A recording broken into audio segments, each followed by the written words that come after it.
Good morning students. आज का हमारा वीडियो 7th क्लास के संस्कृत की बुक रुचिरा का पंचम पाठ पंडिता रमाबाई अर्थात हम रमाबाई के बारे में, रमाबाई के जीवन के बारे में, उनकी उपलब्धियों के बारे में इस चैप्टर में हम चर्चा करेंगे। पिछले वीडियो में हमने हास्य कवि बाल सम्मेलन के बारे में 7th क्लास के 4th चैप्टर के बारे में उसके क्वेश्चन आंसर भी करे और उसको पाठ को भी में पढ़ा। देखिए, पंडिता रमाबाई जो चैप्टर है वो स्त्री शिक्षा अर्थात फीमेल्स को पढ़ाई के प्रति उन्हें जागरूक करना, इस बारे में बताया गया है। आइए हम प्रारंभ करते हैं। स्त्री शिक्षा क्षेत्रे अग्रगण्या पंडिता रमाबाई 1858वें ख्रीष्टाब्दे जन्म अलबत्। अर्थात स्त्री शिक्षा के क्षेत्र में अर्थात महिलाओं को आगे बढ़ने में शिक्षा के क्षेत्र में पंडित रमाबाई जो है 1858 में इनका जन्म हुआ। तस्याः पिता अनंत शास्त्री डोंगरे, माता च लक्ष्मीबाई आस्ताम। और अनंत शास्त्री उनके पिताजी का नाम था एवं लक्ष्मीबाई उनके माता का नाम था। आप इन सभी चीज़ों को बुक में अंडरलाइन भी कर लें, आप सभी के पास बुक हो तो। कुछ महत्वपूर्ण चीज़ें होती हैं जिनको हम क्या है मार्क कर सकते हैं, ताकि क्वेश्चन आंसर जब हम इनके हल करें तब इन्हें हम बार बार नहीं पढ़ना पड़े, एक बार में हमें पता चल जाए। तस्मिन् काले स्त्री शिक्षा स्थिति चिंतनीय आसीत्। और उस समय स्त्री शिक्षा की स्थिति जो क्या है चिंतनीय थी, अर्थात स्त्रियां घरों से निकल करके विद्यालय में पढ़ने जाने के लिए एवं दूर दराज के गाँव में विद्यालय होने के लिए क्या होता था, स्त्री शिक्षा नहीं मिल पाती थी। स्त्रियों को शिक्षा में प्रॉब्लम थी, चिंताजनक बात थी।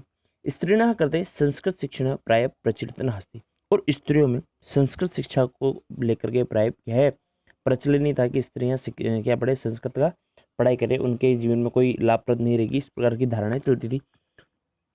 किंतु डोंगरे रूढ़िबद्धा धारणाया परित्यज्या स्वपत्नी संस्कृत अध्यापने थे। लेकिन किंतु डोगरे, अनंत शास्त्री डोगरे वो क्या है रूढ़िबद्ध धारणा को अर्थात इस धारणा को तोड़ करके त्याग करके करते अपनी पत्नी को संस्कृत का अध्ययन कराते हैं। एतदर्थम स समाजस्य प्रातारणे अपि असहत। और समाज में क्या है इसके बारे में काफ़ी आलोचनाएं होती है। अनंतरम रमा अपि स्वमातु संस्कृत शिक्षा प्राप्त, इसलिए माता से क्या है अपनी इसलिए रमा क्या है अपनी माता से संस्कृत शिक्षा को प्राप्त करती है। काल क्रमेण रमाया पिता विपन्न संजाता है। काल क्रम आगे जब समय बीतता है तो थोड़े दिनों बाद पिता क्या विपन्न अर्थात गरीब हो जाते हैं। तस्या पितरो ज्येष्ठया भगिनी च दुर्भिक्षिता दिवंगत।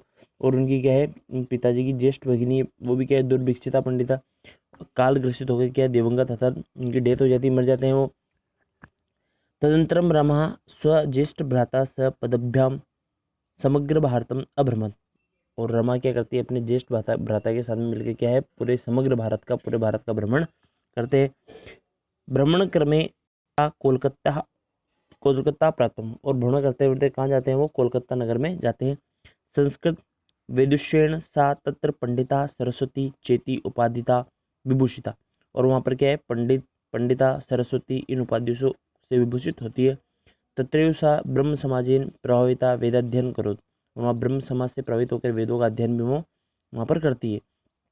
पश्चात सा स्त्रीणा करते वेददीना शास्त्राणाम शिक्षाएं आंदोलन प्रारब्ध थी। और वहाँ पर स्त्रियों को वेद पढ़ाने के लिए भी क्या है आंदोलन को प्रारंभ करती है।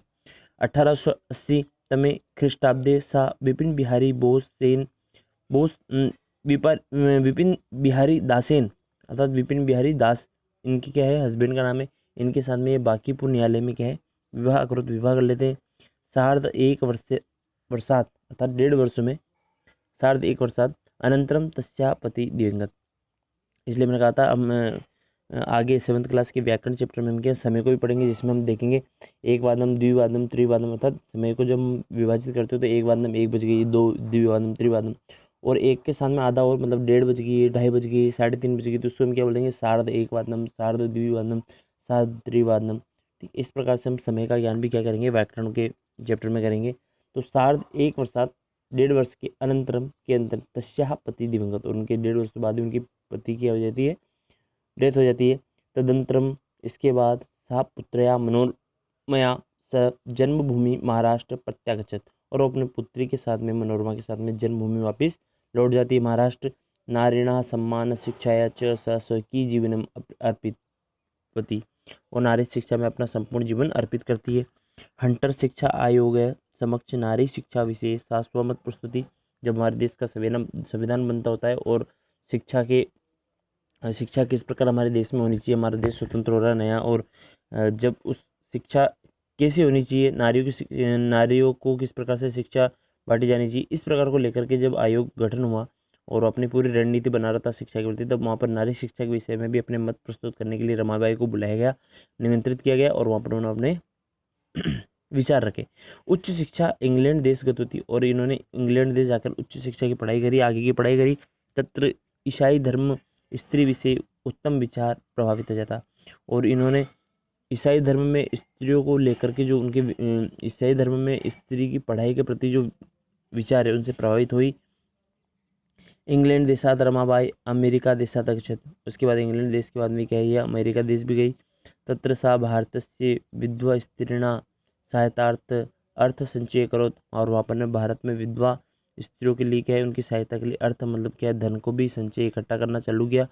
भारतः प्रत्यागत्य मुंबई नगरे सा शारदा सदनम स्थापित।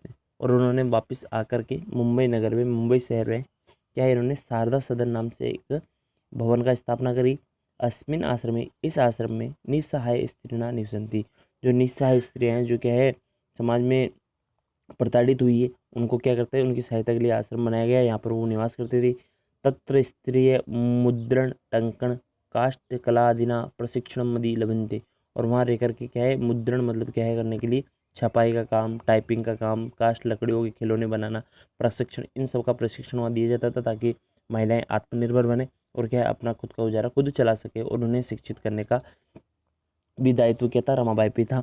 परम इदम सदरम पुणे नगरे स्थानांतरण आता है और ये बाद में कहा मुंबई से कहा है पुणे नगर में शिफ्ट कर दिया गया, स्थानांतरित किया गया। तत्र पुणे नगर से समीपे केड़ गांव स्थाने मुक्ति मिशन नामक संस्थाया तो स्थापितम। और पुणे नगर के पास में केड़ गांव के यहाँ पर मुक्ति सदन नाम से उन्होंने एक संस्था का स्थापना किया।